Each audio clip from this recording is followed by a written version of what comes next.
โอ้ยทัน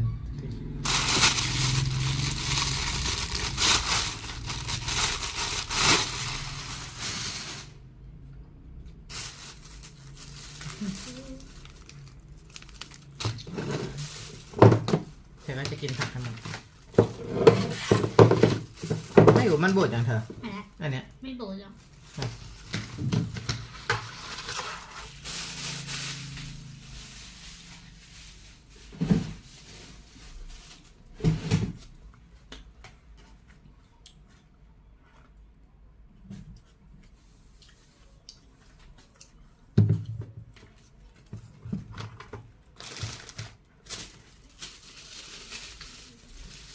มันออกไปอ่ะออกไปหมดแล้วเฮ้ยเธอทำได้ไงเคาะออกไงก็มันจะออกไปขนาดนั้นเลยเหรอไม่หยิบออกไม่ได้หยิบเคาะคุณจะไม่เข้ามาดูต้องรอประมาณ2 นาทีครึ่ง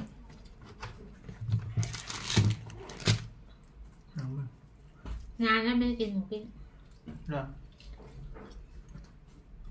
ก่อนจะไปเจอแม่อีกต้อง4 วันเนี่ยวันนี้24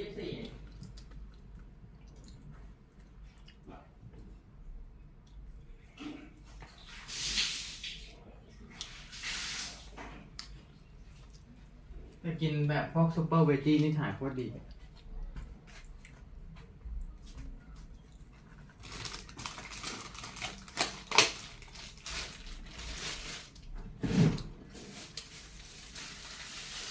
ทำพุดดิ้งเหรอไม่ใช่นะครับเธอจะกินกับนม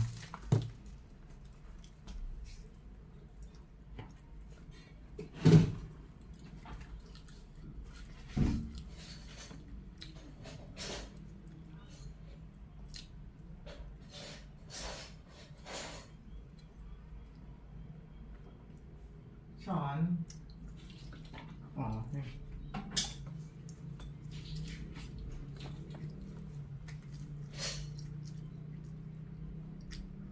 ส่วนมากคนไปที่ร้านแล้วไม่ได้เอามาใช่เหรอช้อนเรา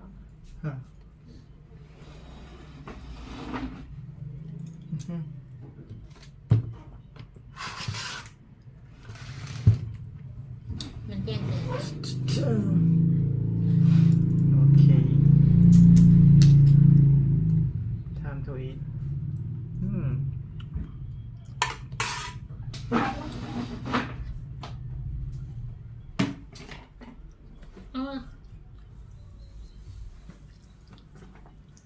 โอ้โหผมโอ้โห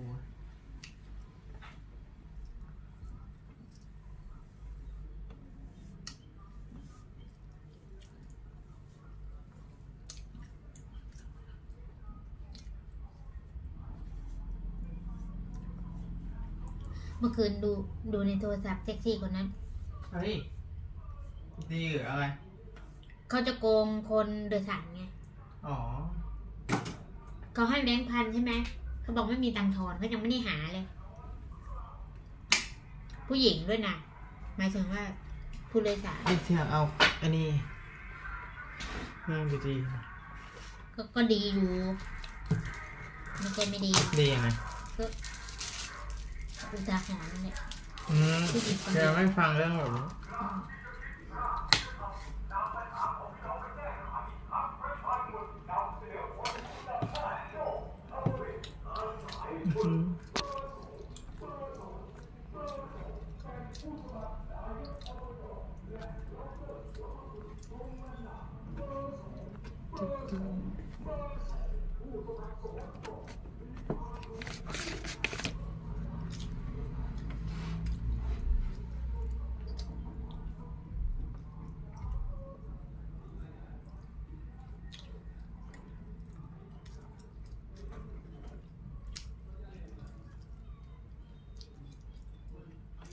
เสียงกันคนโทรมา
ใส่ไปก่อน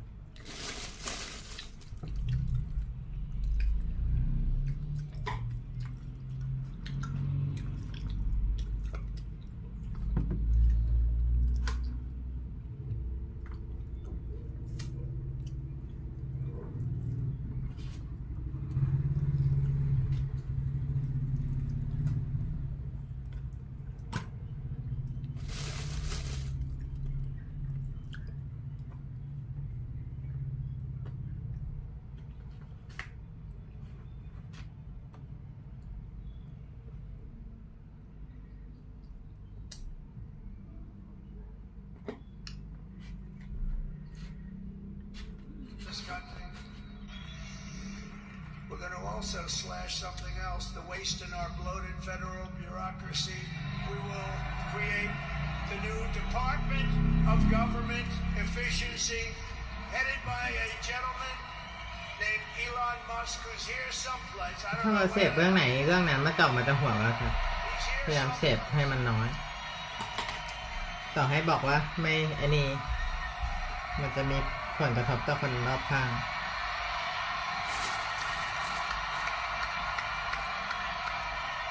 Come here, Elon. Did you see his rocket yesterday? It was captured.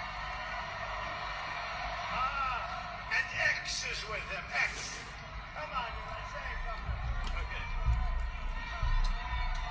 Thank you, Mr. President. Sorry, little X just followed me on the stage here. He's a very enthusiastic supporter, as you can see. Woo!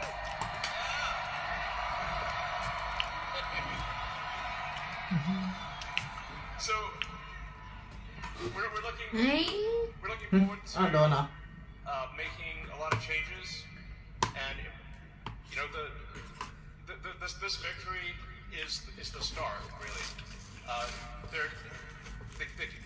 What matters going forward is to actually make significant changes, have those cement those changes, and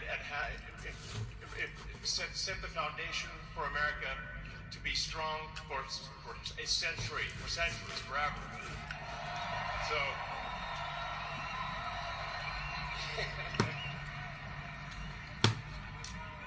And make America great again. Yeah.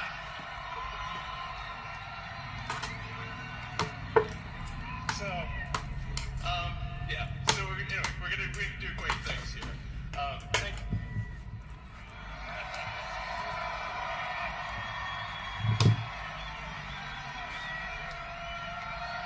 Thank you, Elon.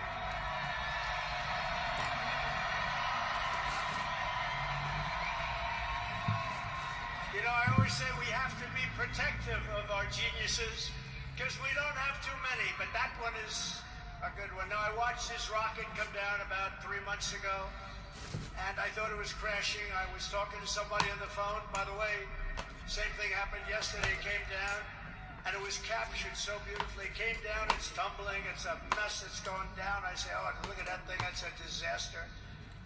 And then it gets like a couple of miles away from Earth, and all of a sudden the engines start going on, the things start, and then I see it coming in and landing in the gantry, and I'm watching it and say, oh, it's gonna crash, oh, but those engines came out and they blew the fire all over the place.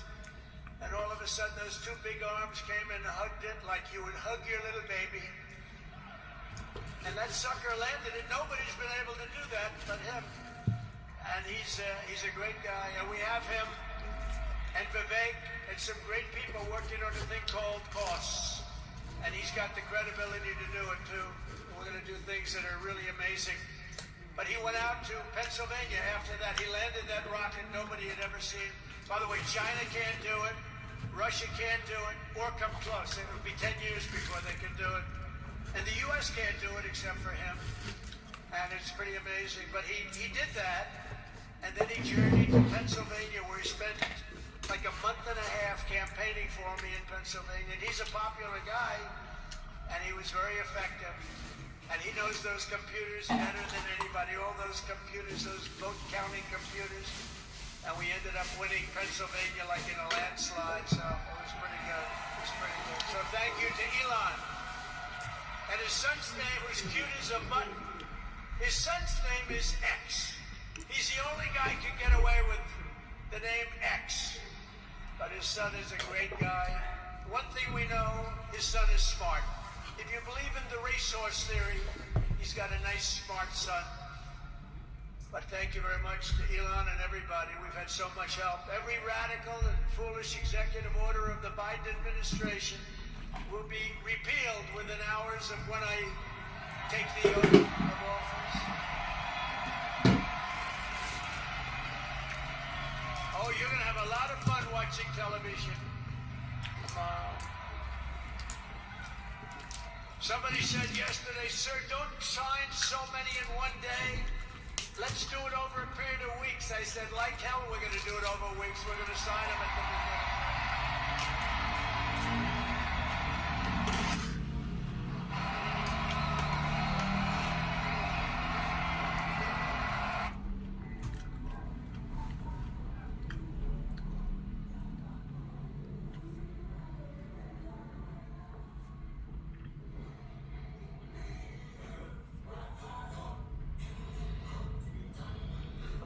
It isn't just President Trump getting this sort of coverage.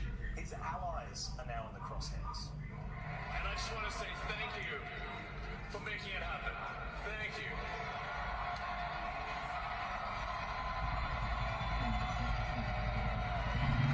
My heart goes out to you. It is thanks to you that the future of civilization is assured. I want to look at that salute that he gave again, just if anybody missed it. Show it again. He's just wrapped up here. You can hear the. All right, so we just showed that. We just showed that. Right, and sports salute. It was quick. I think our viewers are smart and they can take a look at that. But it certainly was. It's not something that you typically see in American political rallies. That was Elon Musk gesturing to a crowd, and of course, the media calls him a Nazi. Now, CNN was very careful not to directly state that Musk was a Nazi.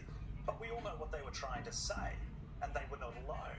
The Guardian Australia even went a few steps further, just stating as a fact that he was making a nut.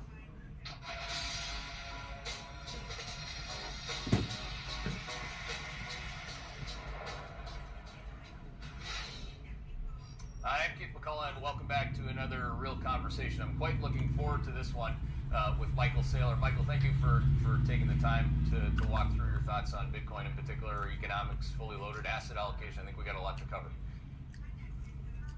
Thanks for having me, Keith. Happy to be here.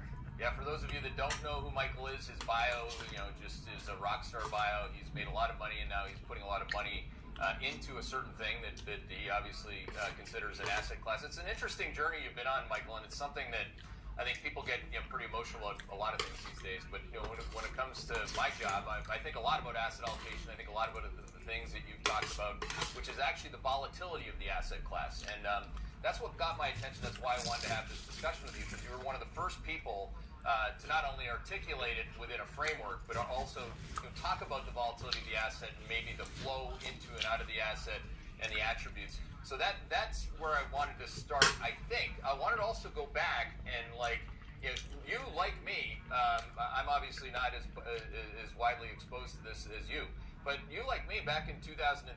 Just looking at a tweet, I look at people highlight all my tweets now. Anything I ever said about Bitcoin, which I've said a lot of things like this. a long time ago.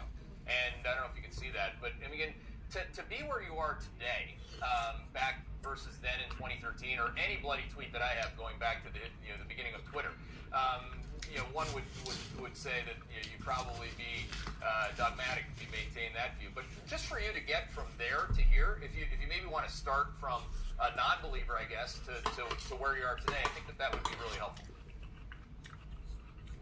Yeah, I'd be happy to. Look, Keith, if you roll the clock back a decade, I was always a big tech investor enthusiast. So I wrote The Mobile Wave back 2011. I published it 2012. And the theme of the mobile wave is that Apple, Facebook, Amazon, and Google are going to eat the world. And that's because all the things that we have in our life that are physical are dematerializing onto a software network. Apple ended up dematerializing all your mobile devices. Google ended up dematerializing every library and every piece of video. Facebook ended up dematerializing our social relationships. Amazon ended up dematerializing the storefront. So if you bought those, and I did, I bought a lot of Facebook and Apple and Amazon and Google 10 years ago, it's been a good run. And I think everybody today understands that. I think I would say that I did not understand Bitcoin, and Bitcoin is a thing where you don't understand it until you do. And I think everybody that encounters it, their first reaction is, well, it's kind of a tool for gamblers and hackers and cyber criminals and anarchists and the like. And that was the prevailing narrative back then. And what I thought was, yeah, eventually this will get shut down, just like online gambling.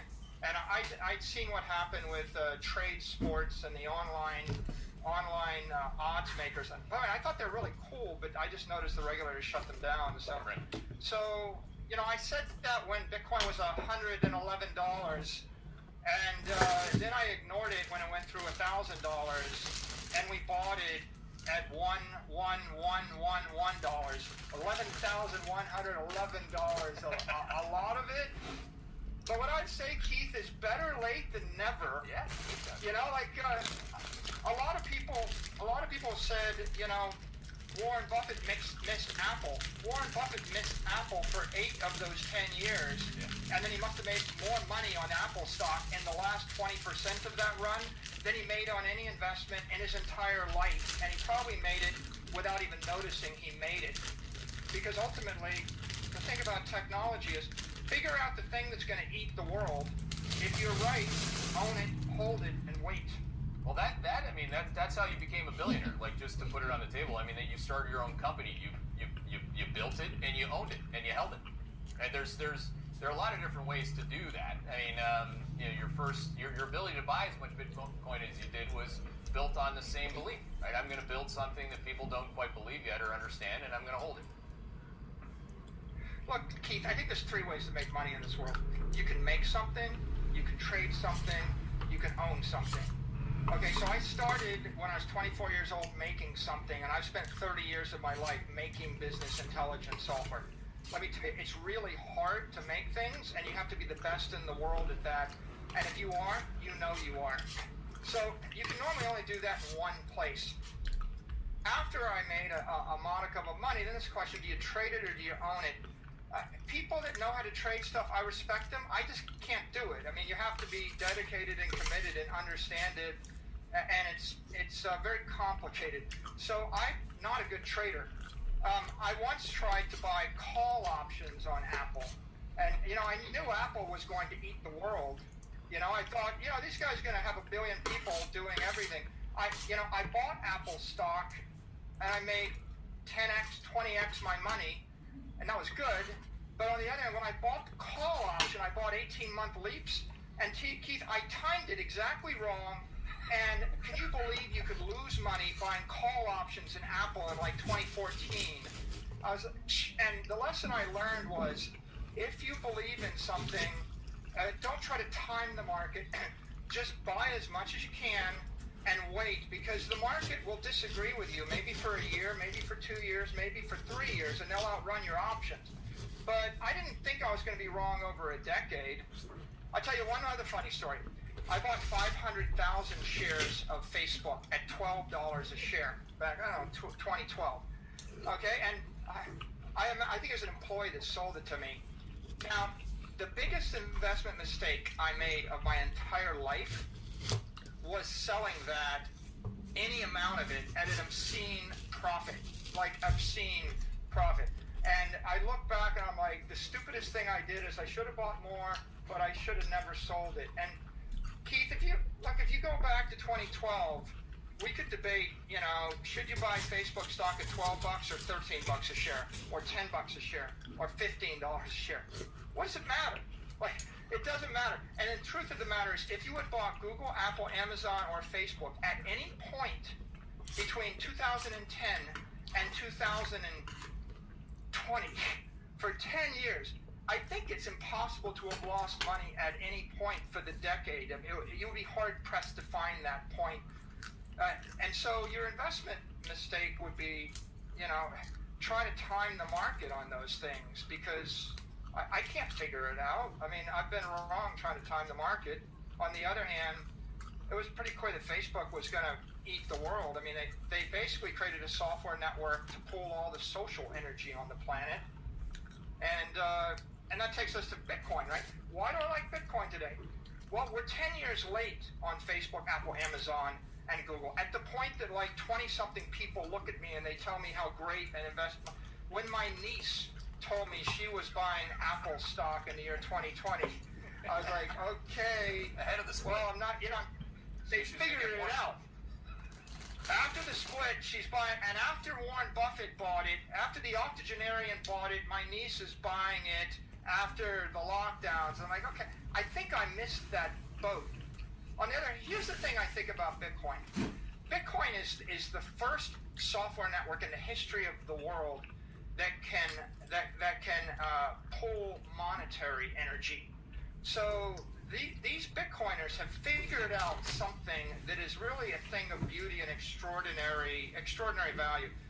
They're pulling pure monetary energy on a network, and once if I take $100 million and I put it into Bitcoin, it could sit there for a decade, like in a battery. It won't bleed out. You're not losing 2 to 4% a year. And I can put it in the palm of my hand, and I can move it around the planet for a few dollars in a few minutes. And we've never in the history of the world figured that out. And so it's very early on.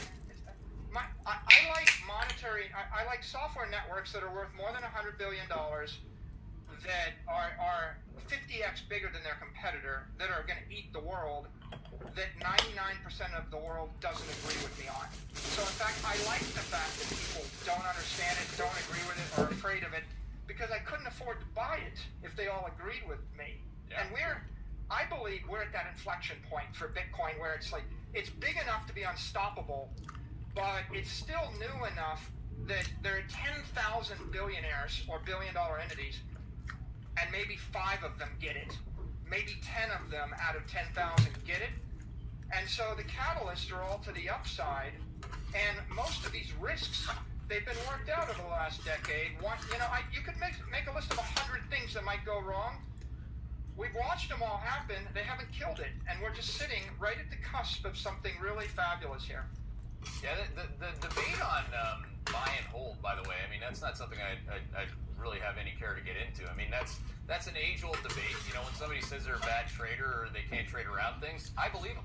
I built my whole career on having the ability to say the opposite to that. I mean, a lot of the things that I've owned, including the company that I built, I don't know. I don't know what it's going to be, as I'm sure you would agree.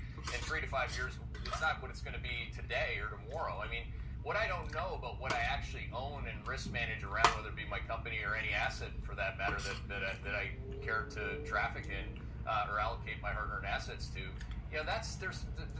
these things are widely known. So for me, this discussion has a lot to do with that. Like, educate myself like I've tried to on literally any asset class that exists that trades with a certain level of volatility or not.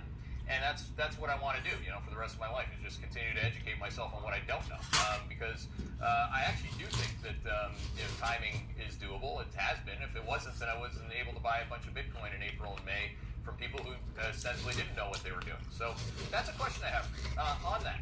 Like, is there, like, in any, because I'll cede your point, it's an asset that you want to hold, but people don't understand it.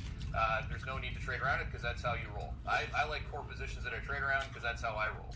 But if it is to be what you believe it to be, which is a reserve asset, what kind of volatility characteristics, are you observing, and would you need to continue to see for that to be true?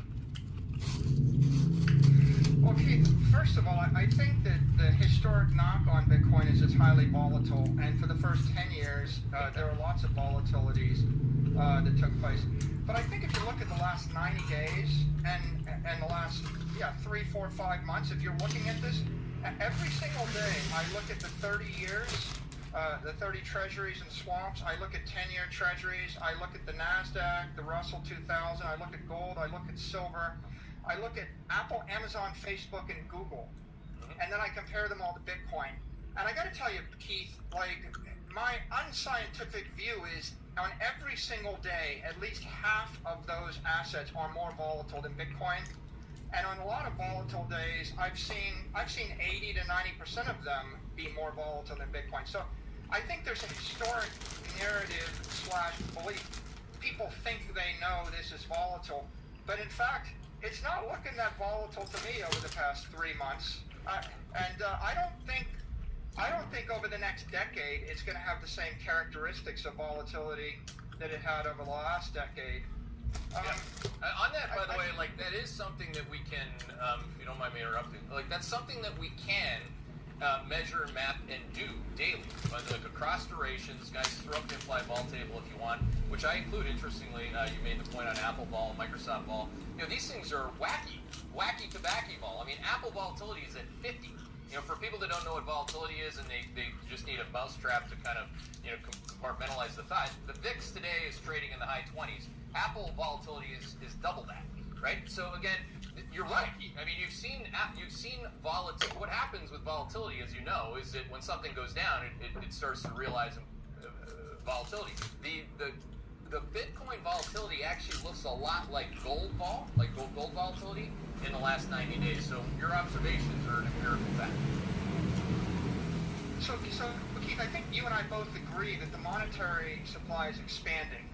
And it's probably going to expand at double the rate it used to be expanding for the past decade. And that's stampeding a lot of investors into a store of value. So I think the Fed crowded everybody out of treasuries and sovereign debt because you're looking at effectively zero yield. And if you expect the monetary supply to expand by 15% a year, 10 to 15% over the next 3 to 5 years, then that means that a 5% yielding bond is negative 10% asset return. And it means that, it means that I got to go somewhere. So am I going to go to big tech or am I going to go to gold? NASDAQ is $10 trillion and it's big tech, and gold is $10 trillion. And I look at, Apple. Apple is like emblematic of big tech. But between you and me, we both know Apple is more volatile than Bitcoin for the past 3 months. And there's $2 trillion looking for a store of value. People are literally using Apple stock as a store of value because it's deflationary. Apple's buying it back, and they think Apple's not going anywhere, and they're desperate to flee currency. And so I get it. I know Apple. I can buy $1 million of Apple. I buy it. It seems to work, but it's really volatile. So if people are buying Apple and it's volatile, and then they're not buying Bitcoin when it looks less volatile, again, you would do all of your readers a big service, Keith. And I would love if you did this, because the Bitcoin analysts don't do this. The crypto analysts don't do this. They calculate volatility of Bitcoin against Tron, Chainlink, Ethereum, and Tether, and EOS. But there's $250 trillion of assets that own gold, technology, and bonds. What we need, Keith, is a one page that shows the volatility of Bitcoin versus gold, silver, Apple stock, NASDAQ, Russell 2000, Dow, bonds, 30s, 10s, etc. Versus Bitcoin, 90-day and a 30-day and maybe a 6-month trailing average. Yeah. And then when you get up, you can decide, is Apple your store of value? Is NASDAQ your store of value? Is gold your store of value? Is Bitcoin your store of value? Everybody can have their own opinion. Right. I just happen to be of the opinion that Bitcoin's going to exceed. Bitcoin is the Facebook of monetary systems. And and everybody thought, Facebook, what is this thing? It's worth $10 billion in 2012. Why would anybody want to buy this thing? And I thought, well, maybe because a billion people will use it. And I think with Bitcoin, well, what happens, Keith, when a billionaire shows up with $1 billion and wants to drop it on the Bitcoin network? How many billionaires can drop $1 billion on the Bitcoin network before this thing becomes substantially more interesting and more valuable than Facebook? Because as I said, nobody ever brought 1 billion friends to Facebook. Yeah, they can bring a lot more than $1 billion if it's going to be what people believe it to be. And by the way, I love a great story. I mean, the gold story's been around for 5,000 years. It's a great old story, but it doesn't mean I own it in size at every single price. I don't want to go back into I'll own it core. I'll trade around, the risk of it. The thing is, if it is to develop the attributes of something and that's why I wanted to have this conversation to begin with. It had nothing to do with kind of the background, trolling of the discussion on Twitter. It actually has to do with just that. Is it a core asset allocation, and how big is it going to be, and what is it going to replace? These things, again, you have to have a volatility assumption, because you made this is a very good point that you made here. You were using the Tron point, and I don't know shit about Tron. I mean, and if people think that's he doesn't know anything, that's fine. I already ceded the point. I don't know what the fuck that is. But again, you're talking about the flow into the pond as opposed to the ocean that is asset allocation. Like the ocean, forget $1 billion. You could, if you had the pension fund of any major state allocate, 100 billion. The system wouldn't be able. So what we have to do is make that case. I think. Like, can it be that? And what would be the things that you would look for to establish that flow? Let me tell you why big tech is not a good store of value over the long term, and why gold is not a good store of value over the long term. Let's start with big tech. Apple's fine, but when Apple's P to E goes to 100, and then 500, and then 1,000, at some point, the CEO of Apple is going to print more stock, or he's going to buy something with it. And the way that you destroy companies is you do dilutive acquisitions. Right. So the truth is, Apple stock is not scarce. The executive team can and will eventually print more. And if that doesn't dilute you, then they've got regulatory risk, competitive risk, execution risk, a lot of moving parts, right? And maybe the Chinese government takes a different view toward Apple, just like the American government takes a certain view toward Huawei, right? So that's why they're not good over the long term. Are they good stores of value over 1, 2, 3, 5 years? Yeah. Over a decade? Not so sure. Over 100 years? Absolutely not. Now, why isn't gold a good store of value? By the way, people make fun of me for talking about 100 years, but there's nothing in Western civilization that we really cherish that isn't 100 years old. Mozart, Beethoven, cathedrals, the country, our cities, right? There's a lot. If you really care about something, you look out 100 years, it clarifies all the noise. Now you back up and you can see why you don't want to store all of your money in an equity. Now let's go to gold. If you put $100 million into gold and the gold miners print 2 to 3% more a year, let's say 2% more, well, over 100 years, you lose 88% of your purchasing power. Now, why did that work in the past few hundred years? Because gold dilutes 2% a year and the economy grows by 2% a year. So roughly the power of what you can buy with gold as you mine 2% more a year in a 2% expanding economy is the same. That's one reason it worked. The other reason it worked is we had no other option. There's no choice. Yep. Welcome to the land of no choice. So in the year 2020, you have a choice. You have a digital gold. They can't make any more. Bitcoin miners are the friends of Bitcoin owners. They're not the enemies of Bitcoin owners.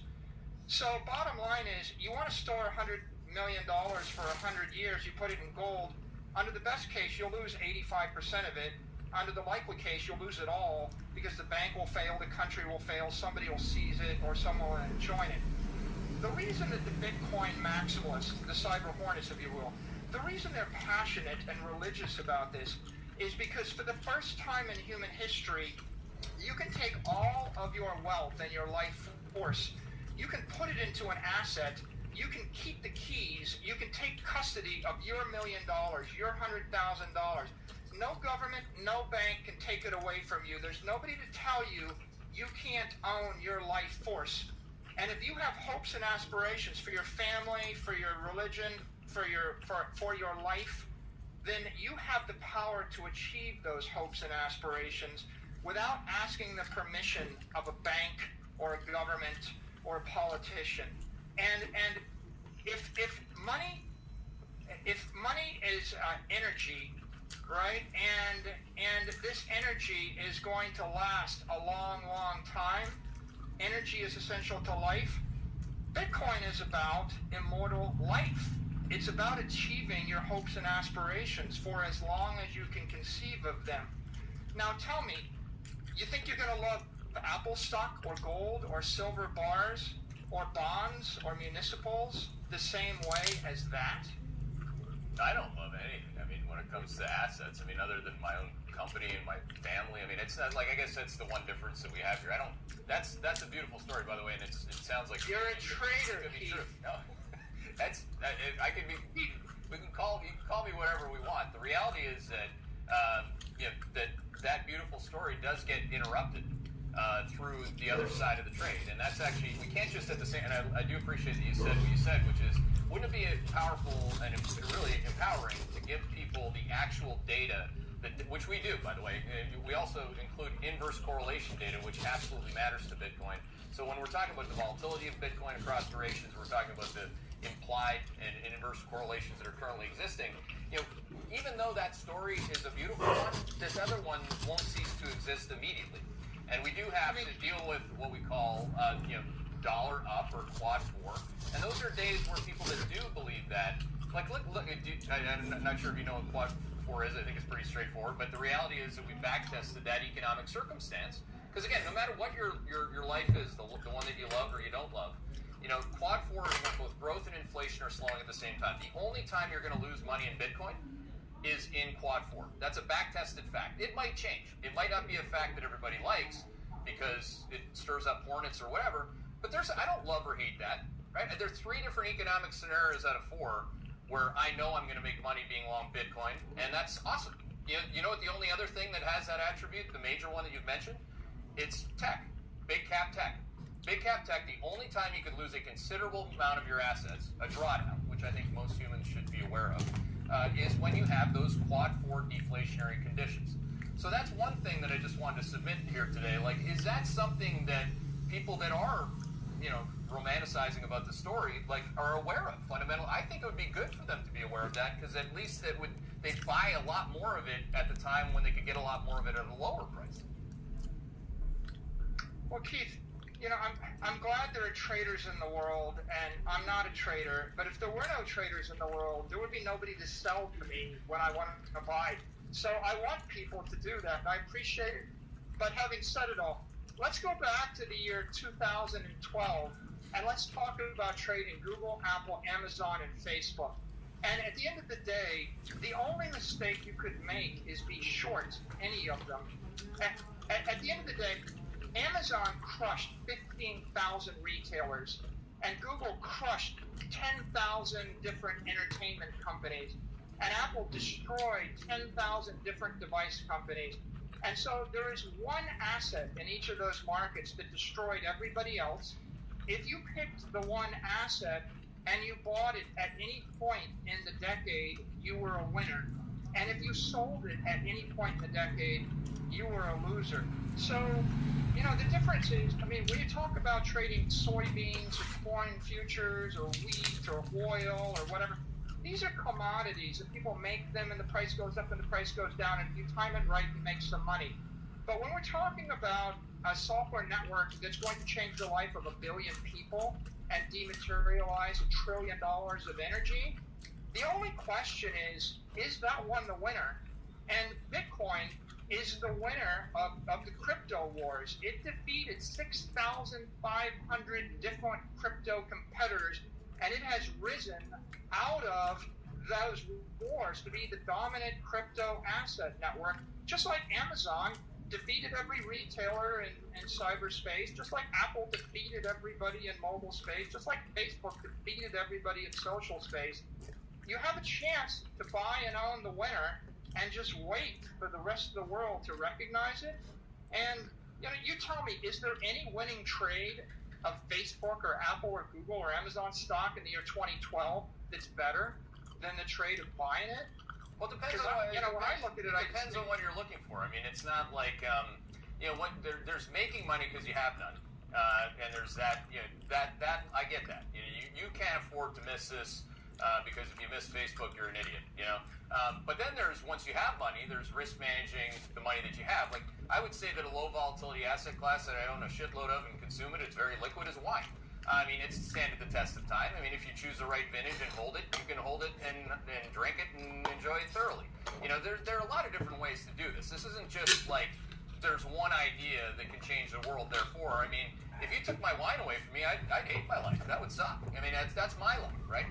So from a libertarian's perspective, I think there are a lot. For me, what I'm really trying to find is the place for, which I have found, by the way. I found a Bitcoin as an asset allocation in my portfolio. It's not all of it, and I don't know why it has to be all or none. And I wonder what your thoughts are on that, because in addition to my company's equity, my wine, I do. There are times to own a lot of gold, and there are times not to. That's actually the lesson that I'm trying to at least engage people in with Bitcoin specifically.